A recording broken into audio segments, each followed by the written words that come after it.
share my presentation with you, and you should be seeing that coming through momentarily here. There we go. And we are on.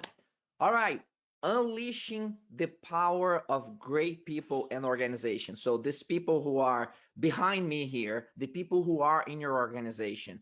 Now, all that I'm going to talk about is not some book that I read or some theory that I think sounds really good. Everything that I'm going to share with you is based on empirical evidence of over 30,000 excellence and innovation leaders globally. This represents over 100 organizations in more than 20 countries. This is empirical evidence. This is not theory. If there is theory, it has been applied, it has been observed to work. I'll tell you, out of this group, if I look at the great enduring organizations and leaders in this group, they do not have the ability to predict the future, although many of them are called to be visionaries. But they are not visionaries. They do not have the ability to predict the future. What they do is that they're highly empirical. They experiment constantly. They see what works, they see what doesn't work. And once they see something that works, they try to understand why it works. And once they understand why it works, they scale that with incredible levels of discipline. But let's go and take a look behind the scenes and see what those organizations and those leaders look like.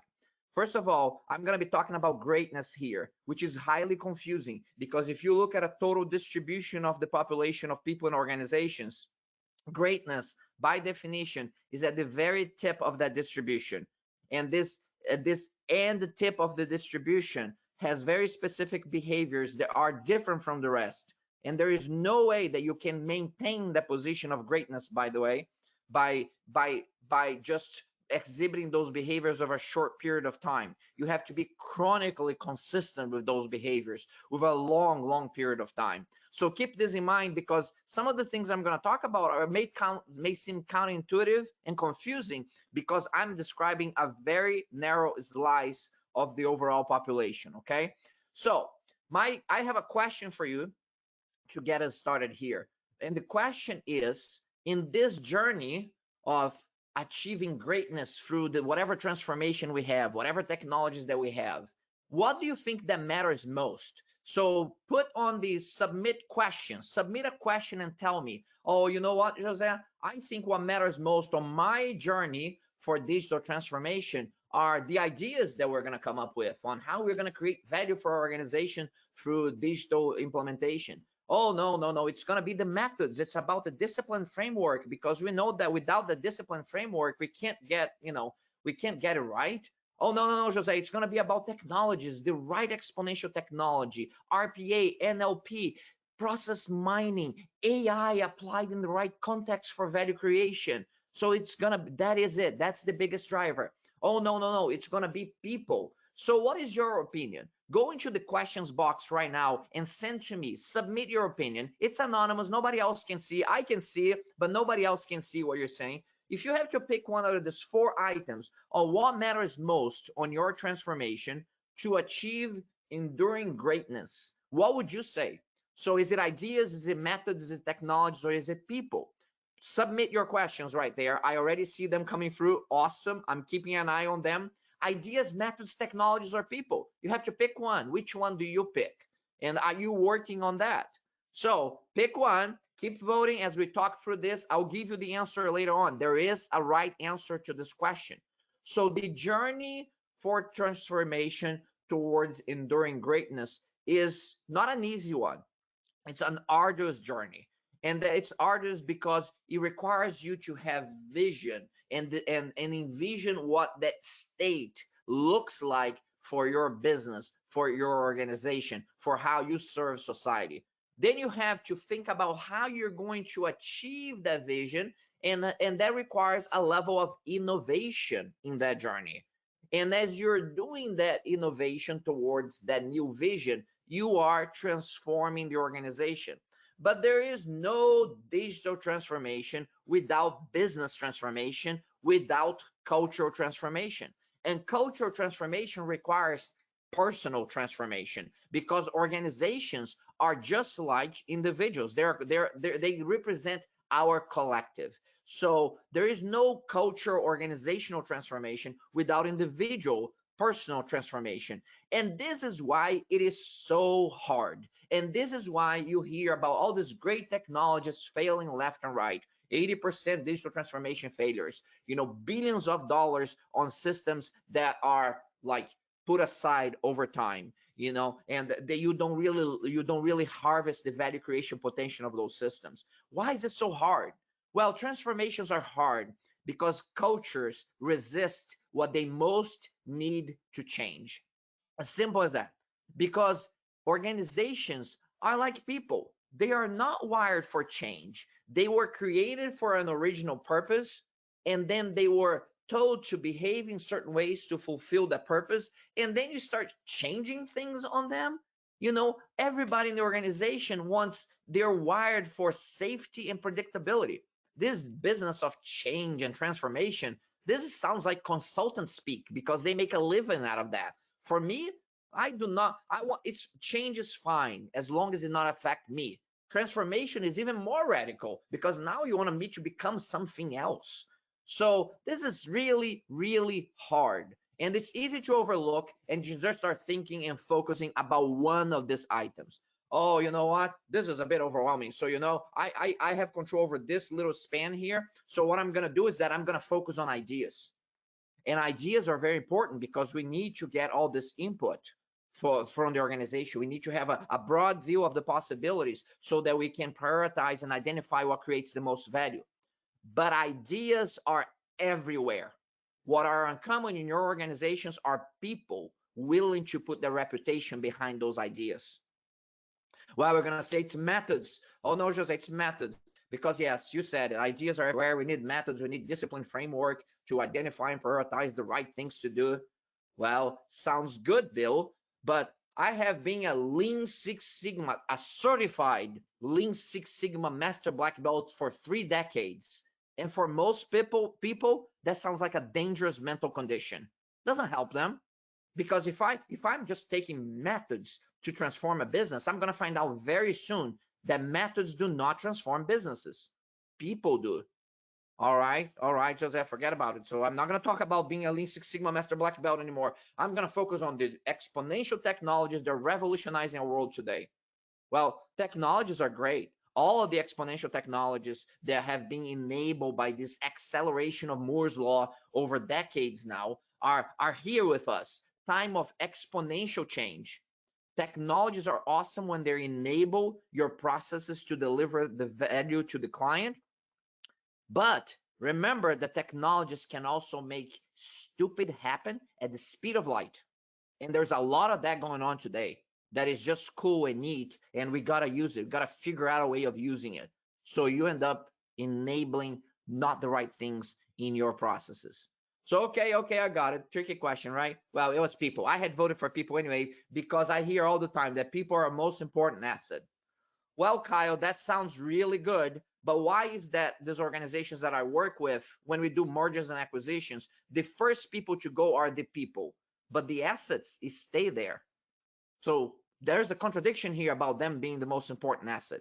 I am not talking about the nice things. I'm talking about the reality of things. I mentioned early on, this is an empirical journey, not a theoretical journey. And from an empirical standpoint, obviously from a human value perspective, all people matter.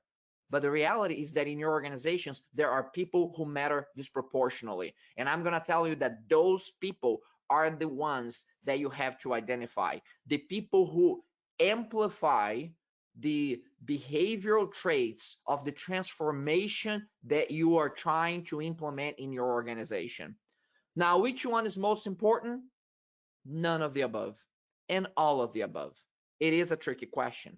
It's about the intelligent blending of ideas, methods, technologies, and people. And this can be confusing because the world of greatness is highly confusing. The world of greatness is filled with contradictions.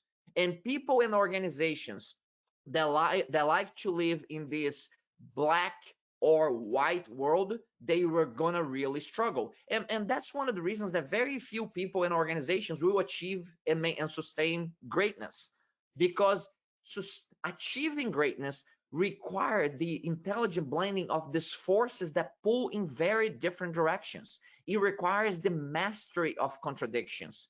In the world of mediocrity, people spend endless hours and days choosing between option A or option B. In the world of greatness, they realize that most often the best solution is the intelligent blending of A and B. And it is not a balance, it is an intelligent blend that is effective for your context. So there is lots of contradictions. We're going to be talking about the need for purpose and discipline. We're going to be talking about the need for exponential technologies and human values of trust, of collaboration, vulnerability. So, and there is no greater contradiction than the contradiction between excellence and innovation to achieve greatness. Because if you look empirically, and I ask you to do this, we have done this research for over 30 years, not only from a theoretical standpoint, but from a practical standpoint. But I ask you to examine your own experience set. Look back at the organizations and people who are enduringly great, not only achieving greatness, because that's actually easy compared to sustaining greatness. So they achieve greatness and they're able to sustain the greatness. Look at that subset. And I will share with you what we have learned. And I bet that you have experienced something similar. Those organizations, they are not the most excellent organizations in the world. By all means, they have high performance standards and they meet and exceed those performance standards consistently. But if they only do that, they will eventually become obsolete. So the greatest enduring organizations of our time, they are not just the most excellent organizations. Now you might say then, oh, okay, I got it, Jose. I know you love innovation. It must be about innovation, right? Wrong. The great enduring organizations of the last not only century but historically speaking, they are not the most innovative organizations. Whoa, that sounds contradictory. No, they are not. The most innovative organizations, they do great innovations, but they often fall in love with innovation or technology, and then they lose sight of their purpose and they scatter. The most innovative organizations are not the great enduring organizations of our time. So the great enduring organizations of our time are the organizations that have an intelligent blending of excellence and innovation. Now, this sounds simple, but it's incredibly difficult because excellence and innovation pull in very different directions and require behavior traits that are contradictory in building a culture that has contradiction as an inherent element of that culture, that has strong weight on excellence but also innovation. Now, if you're in the horse business, by all means, you have to squeeze efficiencies out of those horses. You have to make them faster, cheaper, stronger. But remember, so this is the world of excellence. The world of innovation is sitting over here and saying, well, listen, I don't get to design cars by squeezing efficiencies out of horses. So it almost has a disdain for that other world. And in the reality, what you find with great enduring organizations is that what they have is both.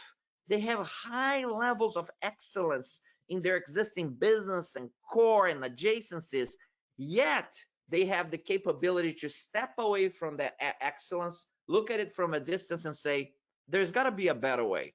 Not a 5 or 10% better way, a 5 or 10-fold better way that we can take a complete different perspective of this problem. And that's the innovation piece. But this is the most important portion. When you have that innovation piece, you do not become dominant by just continuously innovating on that piece.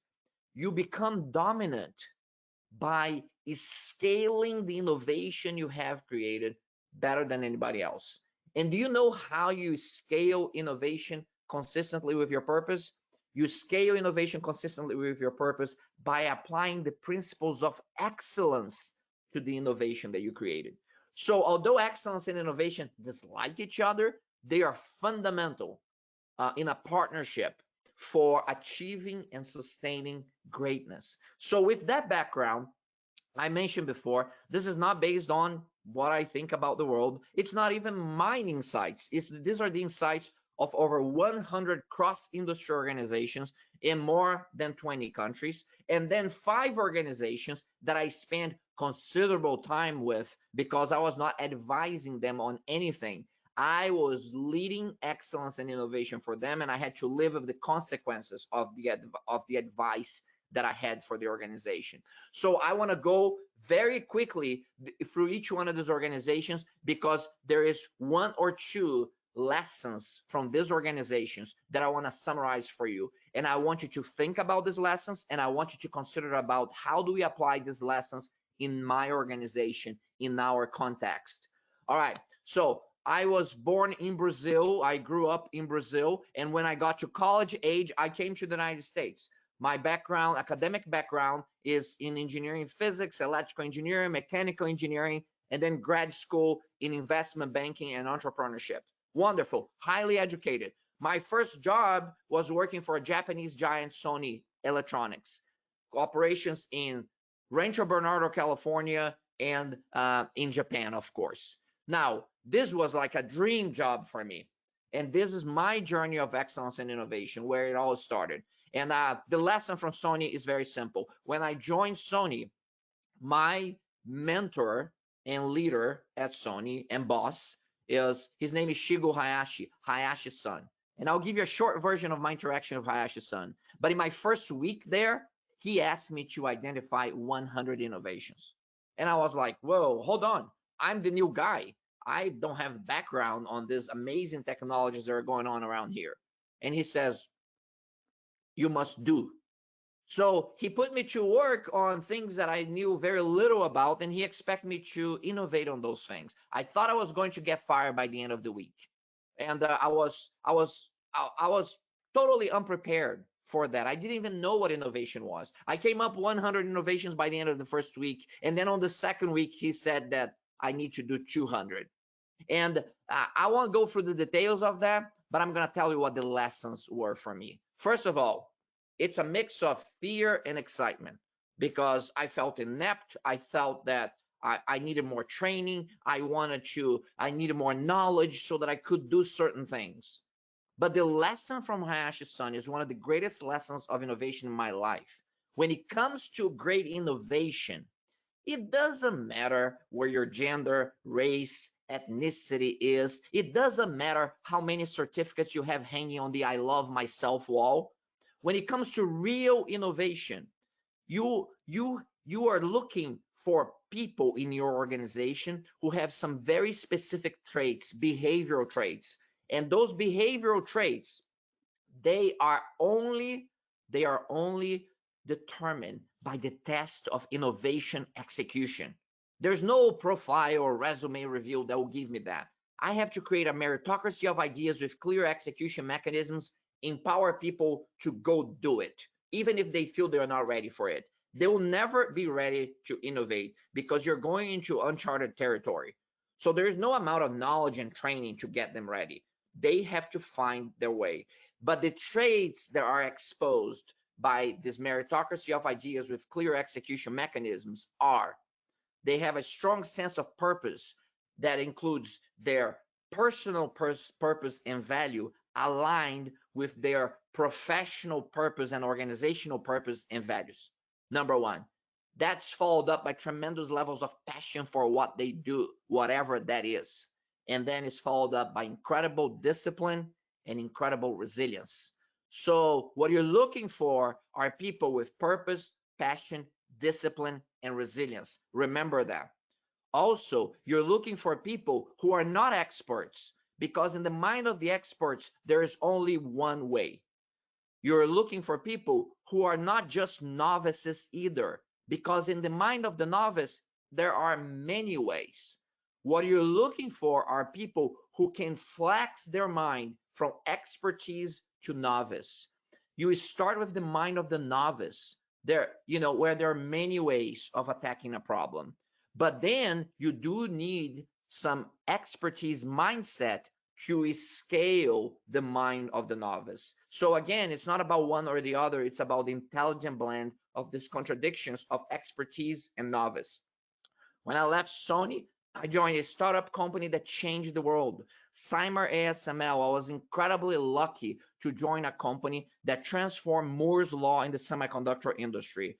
The organization designed new laser systems that allow the shrinkage of semiconductor devices to follow Moore's Law. To this day, we image circuits with these laser systems. And this company went from nothing. I have an idea. I have no background in this industry to disrupting the industry and having over 90% market share in a period of 5 years. So the lessons there are twofold. Disruption comes from anywhere. Number two, just bringing the smartest people in the world in your company and having and telling them to go innovate and make things better is not going to work.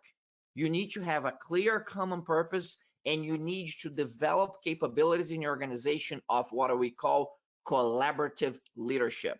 Collaborative leadership is not consensus building.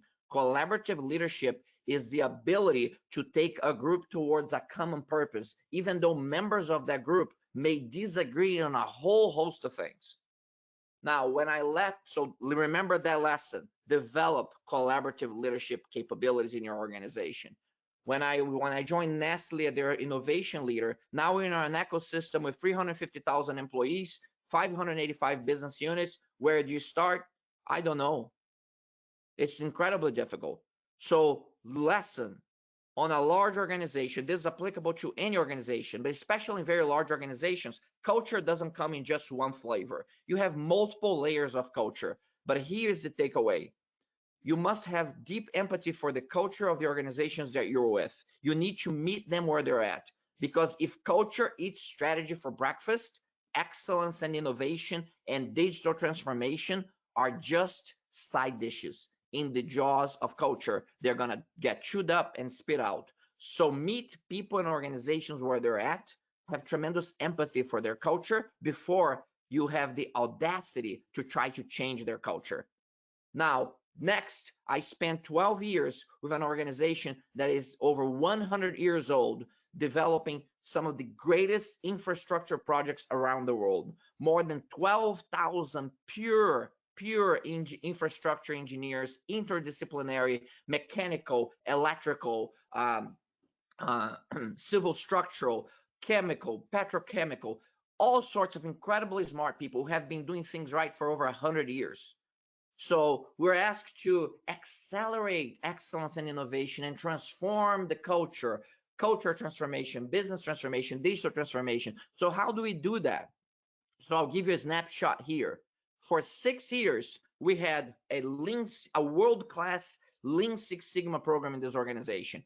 Nothing wrong with that. Lean Six Sigma is awesome as a disciplined approach to identify, prioritize, and innovate on what creates the most value for the organization.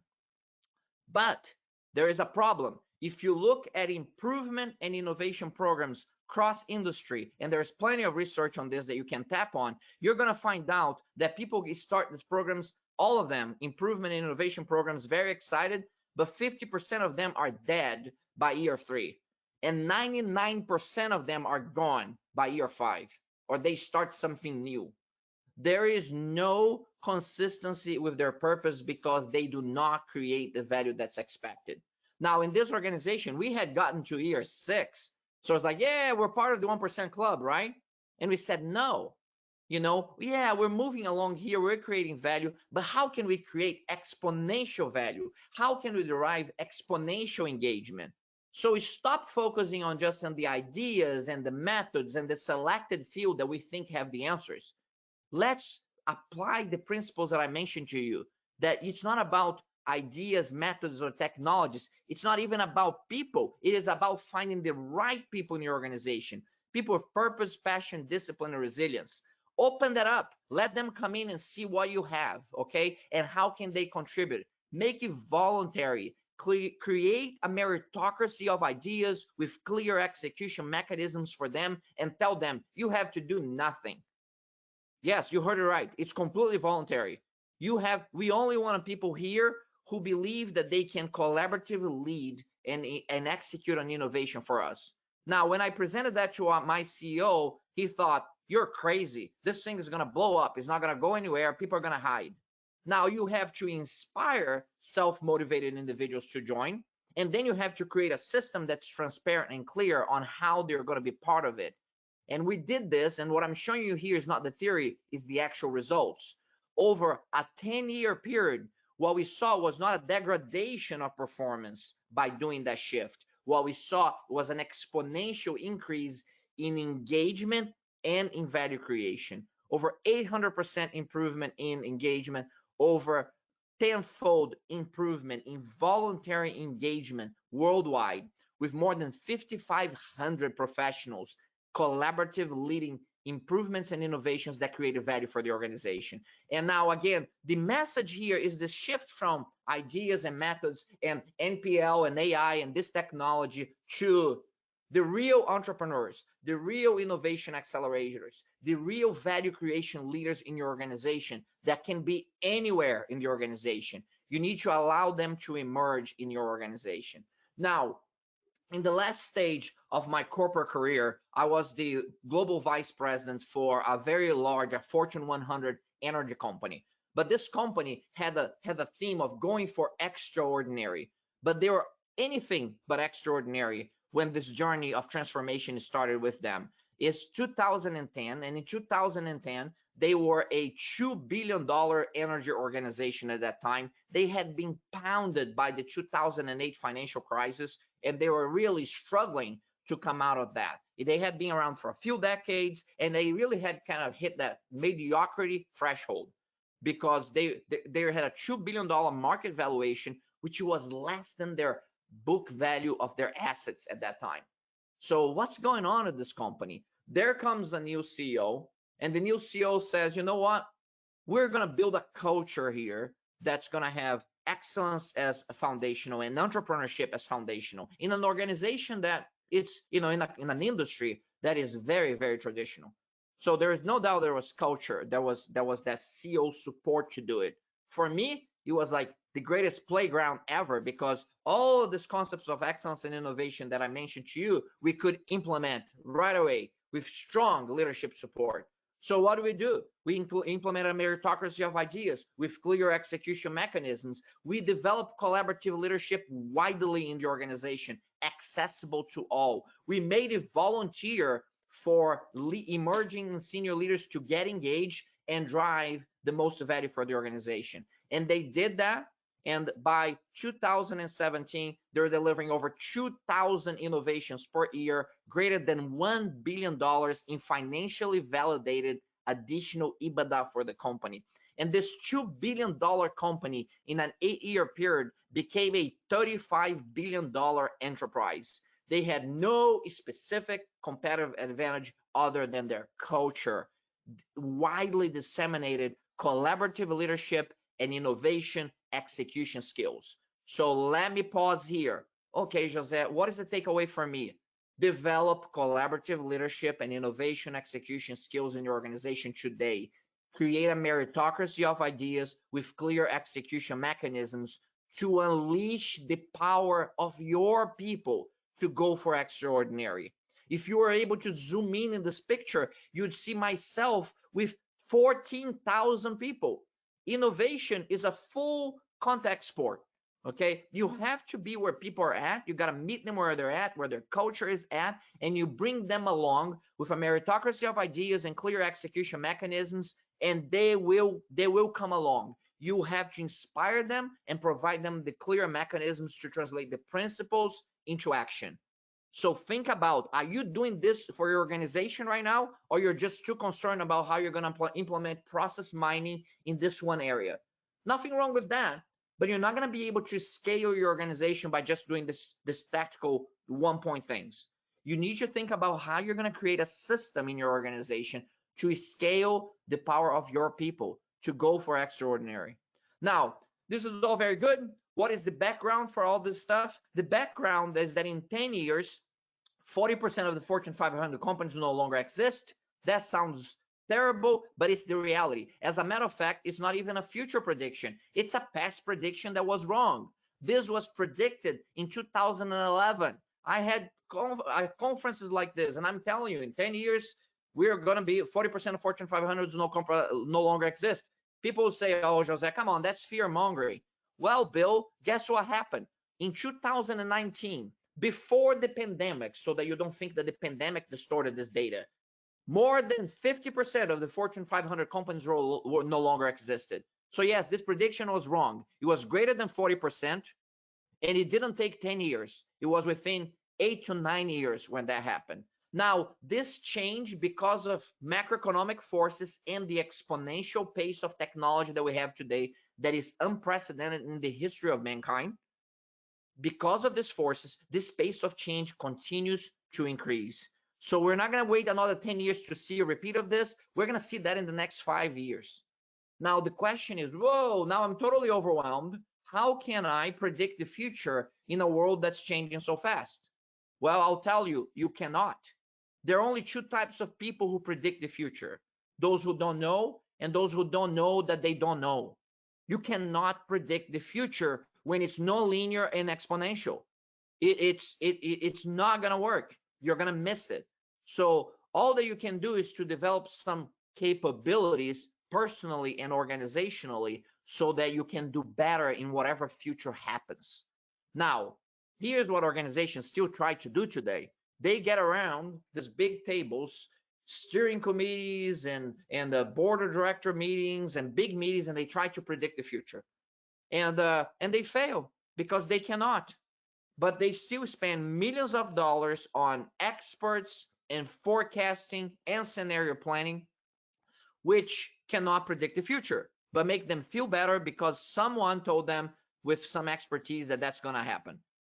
Nobody can predict the future. I'm not saying these things are not useful at all. They are not useful for predicting the future.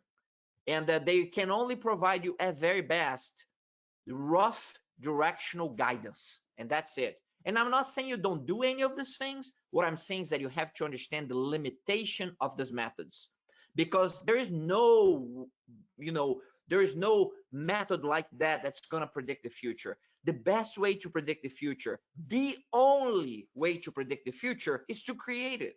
And this is not new. It has been around for centuries. Setting the stage for innovation in organizations and society is not something new.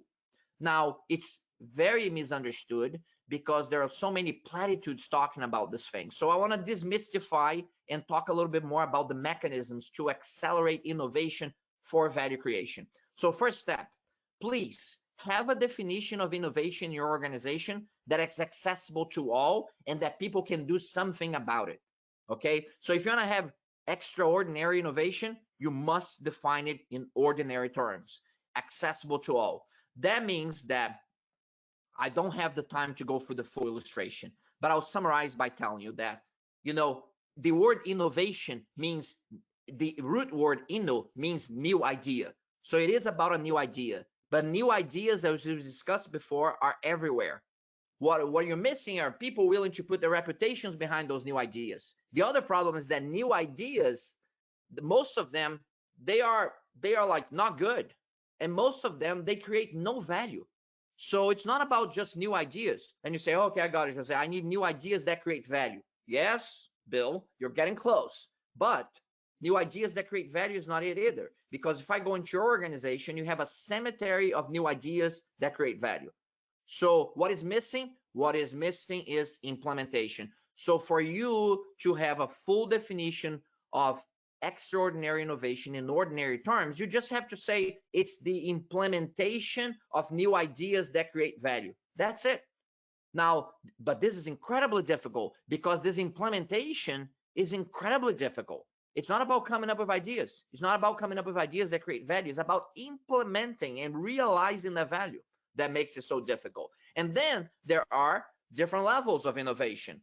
Not everything that we do is just disruptive innovation, which is what you see 100% of the media.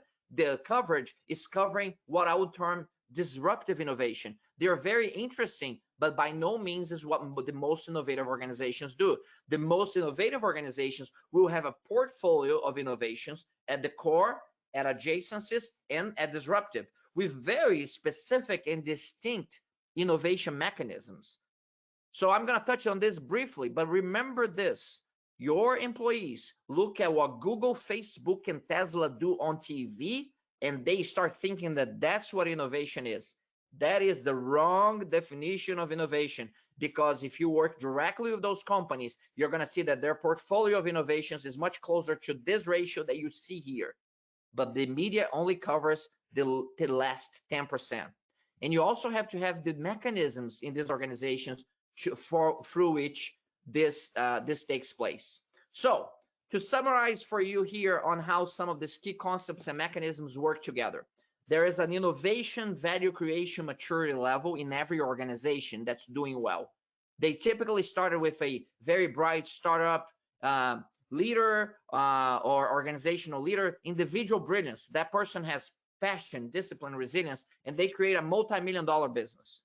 They will never be a multi-billion-dollar business unless they develop the next level capabilities. The next level capabilities are systems and mechanisms for innovation.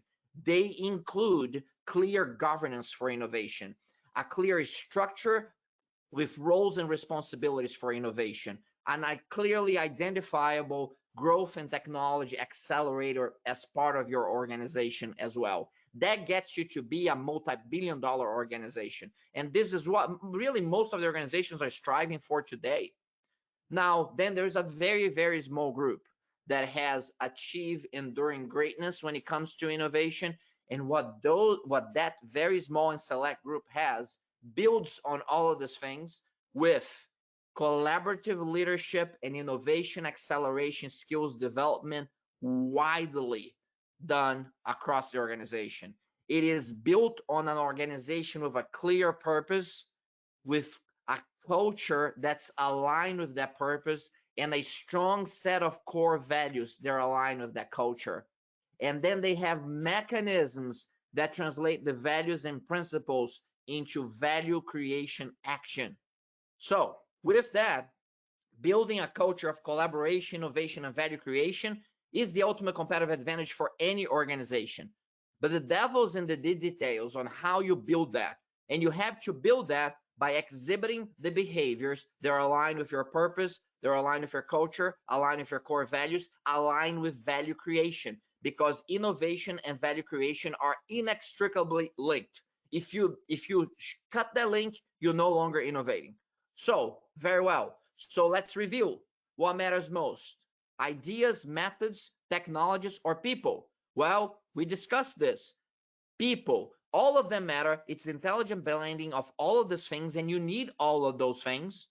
But the matters most, if I have to pick one, is not just the people, it's the right people, the people who are going to amplify the cultural behaviors that you want to have emulated in your organization. So what do these people have, José? What do these people have? They have 4 traits that are only revealed by the test of execution. You're mining for gold in your organization. You're looking for this balloon behind me here, okay? So these people have 4 traits. They have purpose alignment.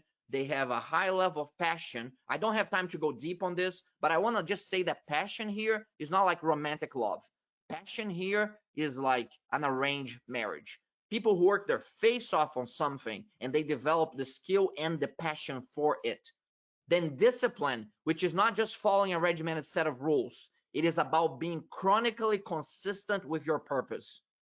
The signature of mediocrity is not an unwillingness to change. The signature of mediocrity is chronic inconsistency at the personal level and at the organizational level. And lastly, resilience, which is the ability to overcome challenges collaboratively. That's why collaborative leadership skills are so critical. Now, with that, I'm going to spend the next few minutes here showing you what the mechanism looks like. And I'm going to play a little bit, so I have a little bit of levity on this, but this is the truth. In most organizations, there are even, I'm going to look at organizations that are actually doing well, okay? These organizations are doing well. If you look at these organizations and if you look at the senior and emerging leaders in those organizations, 80 to 90% of them are kind of sour-faced. I mean, what's going on here? These people make good money and they're kind of like, they're really not that happy with what they're doing. There is not a very good alignment between their personal purpose and their professional purpose, although they make good money. You know, I don't have time to go deep on that research, but it's out there. You can go look at it. Between $0 and $150,000 in the United States, when you increase your income level, you become happier. Beyond $150,000 to billions of dollars, there is no correlation. It's a flat line. And these people who are leading these organizations are typically doing pretty well, but they don't have that purpose alignment. So what can we do here if we're going to be great, not just good? What we need to do is to create a meritocracy of ideas with clear execution mechanisms. We need to inspire self-motivated individuals to say that, hey, we have a mechanism here that allows you to drive value creation and strategy execution through improvements and innovations. You do not force anybody to go through that. You just inspire them, let them volunteer in. And then you create this clear mechanism with very disciplined framework on how you're going to identify, prioritize, and execute on what creates the most value in the shortest time and simplest means, align with your purpose, align with your culture, align with your strategies.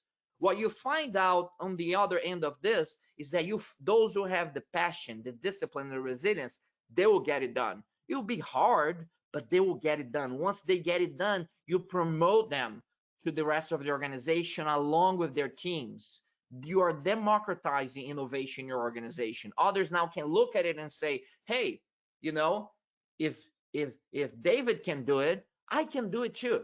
And by the way, I was sitting on the sidelines because I was waiting for this plane to crash and burn, but it didn't. Actually, these people are delivering a lot of value, and so maybe I can do it too. And they start getting engaged on this. A clear execution mechanisms again for engaging them and driving the right initiatives in your organization. They're aligned with strategy and or value creation. Now, if you do this chronically consistent with your purpose, you're going to start exhibiting those behaviors that you want to be part of your new culture, the new behaviors, a new transformation that takes place. And over time, and this is again where the very few organizations in the world ever achieve this level, you're going to have full alignment of everybody who is in the organization, at least most of the people who are in the organization, and those who are outside want to come in because they see a way of using that organization as a way of aligning their personal and professional purpose. There is no work-life balance. That is a hoax. There is work-life blend that makes sense for every individual in that organization at a certain period of time. Now, to summarize all of this, ladies and gentlemen, and wrap up our session today, for you to accelerate excellence and innovation and your transformations, you don't have to go hire experts and technologists from other places. You need to look at your organization and you need to create a meritocracy of ideas with clear execution mechanisms, and you need to inspire self-motivated individuals in your organization to join your journey because it's a worthwhile journey. Most people will not join you, but the few who will, you are obligated to equip them with collaborative leadership and innovation execution skills. You're going to teach them how to take different perspectives at problems. You're going to teach them how to develop the courage to take on risk, but manage the risk accordingly so that you can have disproportional success. And you're going to create an environment for everyone where these great ideas and these great people can connect. Because if you look at innovation for value creation historically across cultures, that happens when we create environments on purpose or by accident where great people and great ideas can connect. And you have to create that environment in your organization. Now, you and I are no better at predicting what's going to happen in the future. I'll posit that based on empirical evidence over centuries, nobody can predict the future. But we can create the future, and we can create whatever future makes sense to your organization by building your culture, a culture with strong excellence and innovation. Contradictory, remember, forces that do not like each other. You have to build them in your culture so that you can effectively create the future where you can add value to all stakeholders. So building a culture of excellence and innovation as a strong component in your culture is your ultimate competitive advantage. This takes chronic consistency over a long period of time. But it's a journey that's very rewarding and worthwhile if you do it right, because you're gonna multiply your leadership, you're gonna support the growth of collaborative leadership skills and innovation execution skills in your organization, and you're gonna see personal, professional, and organizational development happen in front of you in a very tangible way, in a very measurable way. So you all know me already. I just want to wrap this up that, I retired a few years ago. And between now and the day that I die, this is what I'm going to be doing. And because this is the way that I serve society, the way that I see my own little mind, on the way that I use my craft to serve society. So find what you are meant to do, and then commit to the ardor of pursuing that with excellence. And I hope you never retire, because there are only two stages in life. You're either growing or you're dying, and you have to decide which ramp you're on. So keep growing until you can no longer grow. So with that, the journey is with us here in these conferences, but also you can contact me, and specifically on LinkedIn, you can see the journey that we have on a week-to-week basis. So thank you for your time. I see some of your questions. I will review them, I'll immerse on them, take them to LinkedIn, contact me directly, and we carry on the conversation. Now, let me change hats here again. I'm going to stop showing my presentation to you. And I'm going to go back to the, I'm going back to my Proqis background.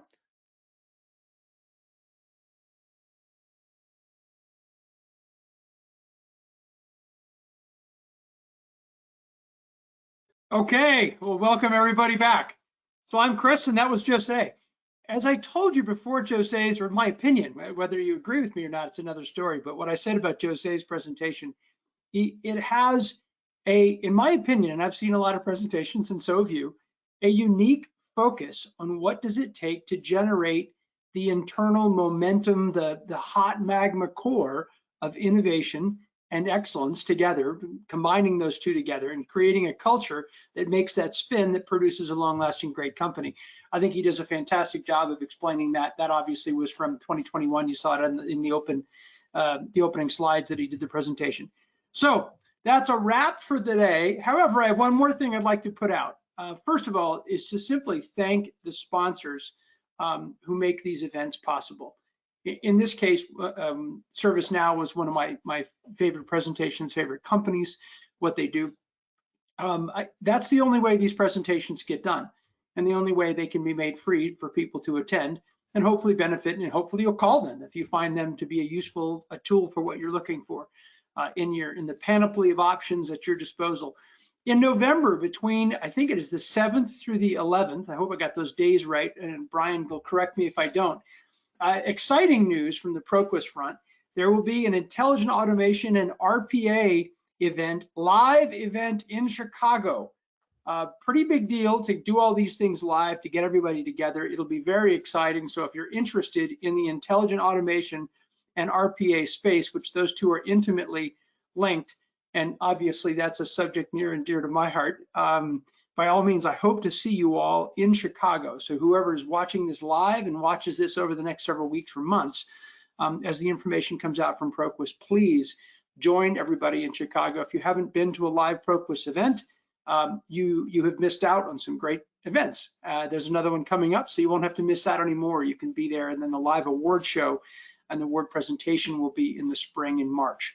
So between now and then, there's several more events to check into. Healthcare Live, I believe, is next, if it's relevant for you, but take a look at the Proqis event list of events and the agendas for the speakers who are there. And I hope to see and hear from some of you on future events, and at the very minimum, we will see you in Chicago. That's it. Thank you very much. Have a great day. Take care. Bye-bye.